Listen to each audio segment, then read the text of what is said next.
Well, hello, friends in ADHD. Russ Barkley here. Hey, I just wanted to tell you about a very interesting interview that I just discovered over on Neal Brennan's YouTube channel. It's related to his Blocks podcast, and it's an interview with Trevor Noah about his depression and ADHD. And I just wanted to call your attention to it because I think the way Trevor describes ADHD, its relationship to his depression, what it feels like to have it, how it comes across to others, is a very useful description. One of the better ones I've heard in a while from somebody suffering with ADHD. And also, I was surprised that Trevor confided in people about this, but good for him for promoting awareness of ADHD. So what I'm going to do is pull a few of the sound bites out of this interview just to illustrate what I'm talking about with this particular interview with Noah. And here we go.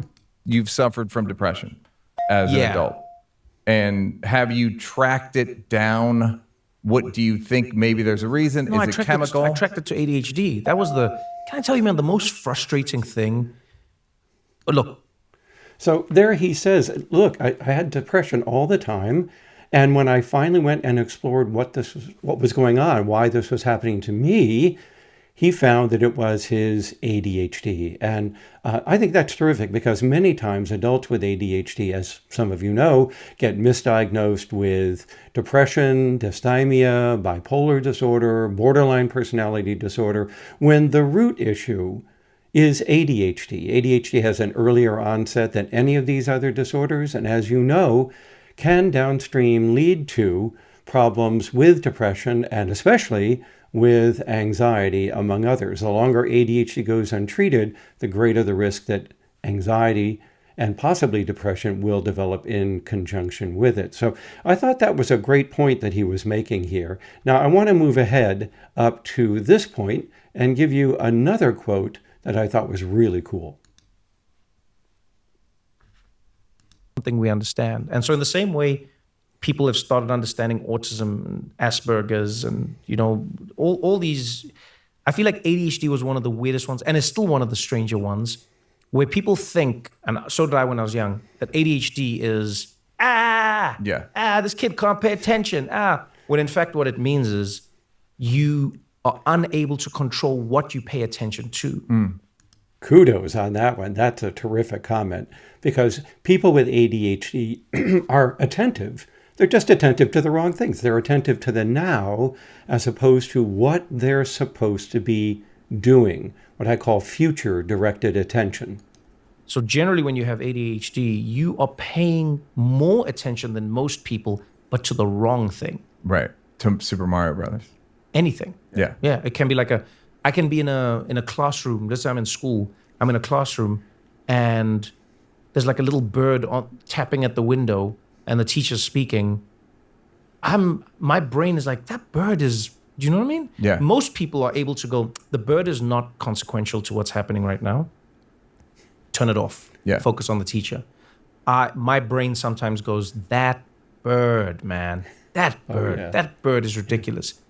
And that is so classic. I've even used that example of birds flying by the window in the classroom, and the ADHD child is the one who responds to it. Everybody knew the bird went by the window, or in this case, everybody knows the bird is there at the window.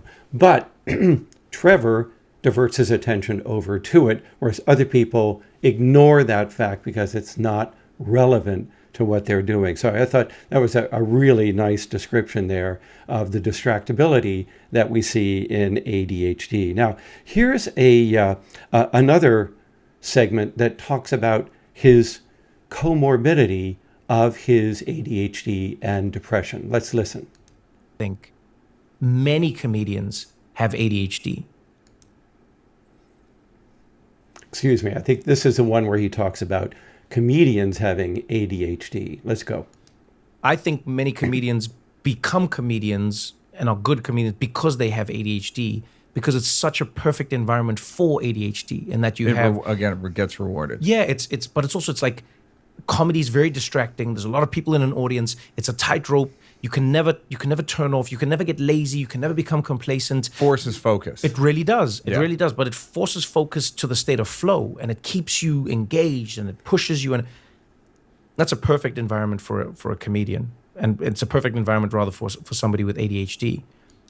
Absolutely. I think that is spot on, because how many celebrities do we know in the performing arts, in music, in stand-up comedy?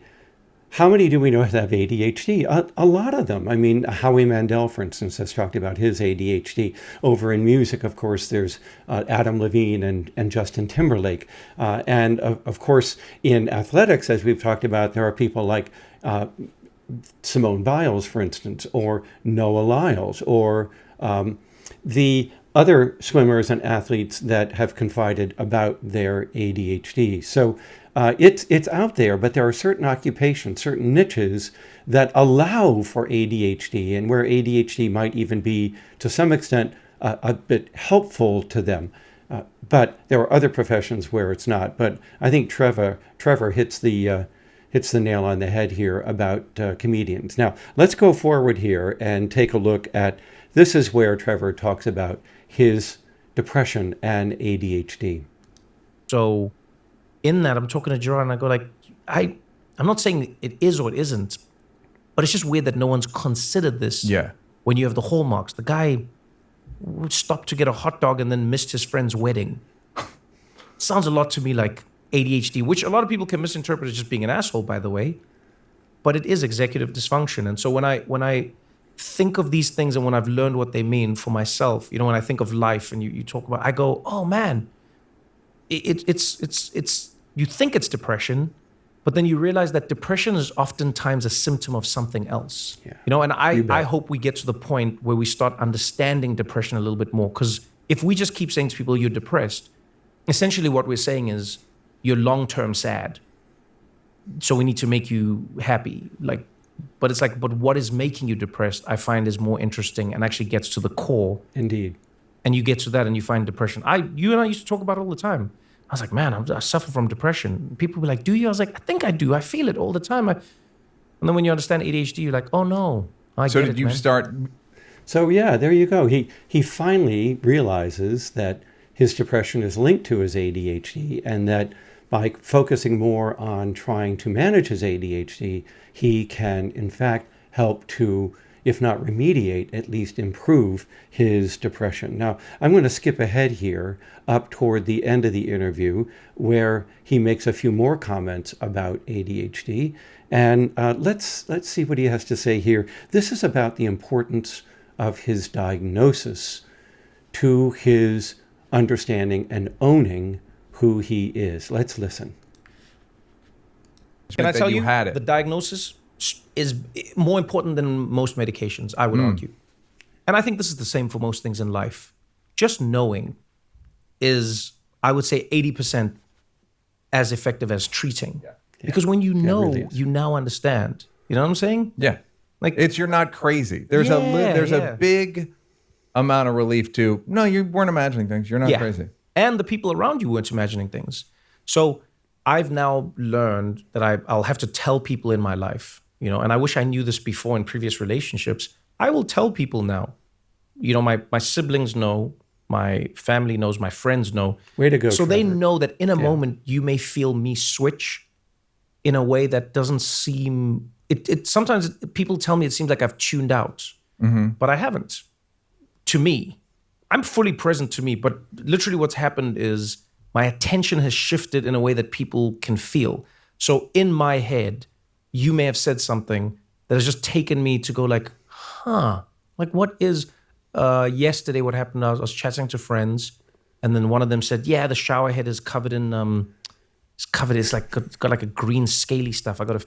This is a great example of the distractibility of his mind and his mind wandering while he's in a conversation with somebody else, and just getting way, way off task. Let's listen a little bit more. And the conversation carried on. And then my brain went, wait, is the green, if you get green, does that mean you have hard water or soft water? Does LA have hard water or does it have soft water? I think it has hard water, so it's got additional minerals in it. But I don't think the green, because green, isn't green copper? That's like that's a chemical process that happens when the copper's in the pipe. Yeah. So what you're probably seeing is a manifestation of the copper in the pipes. Does vinegar help? I think I've read something about vinegar. I'm gone. Yep. No. classic ADHD in terms of his. If you know me as Trevor, you just be like, hey, some friends do that. They just be like, Yeah. come back. Yeah, I like that example where he has friends who cooperate and help him with his mind wandering to bring him back on task. Other people may not understand that. So, okay, that's enough of this video. I've carved it up badly.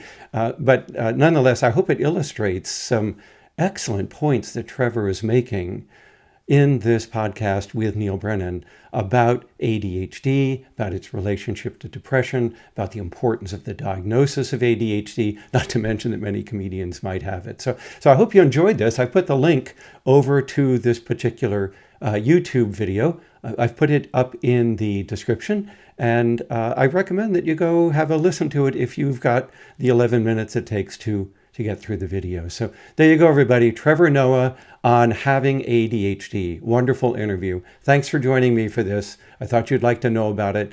I believe it was put up sometime in late May of this year, but I only just discovered it, so I'm passing it along to you. All right, take care, everybody, and be well.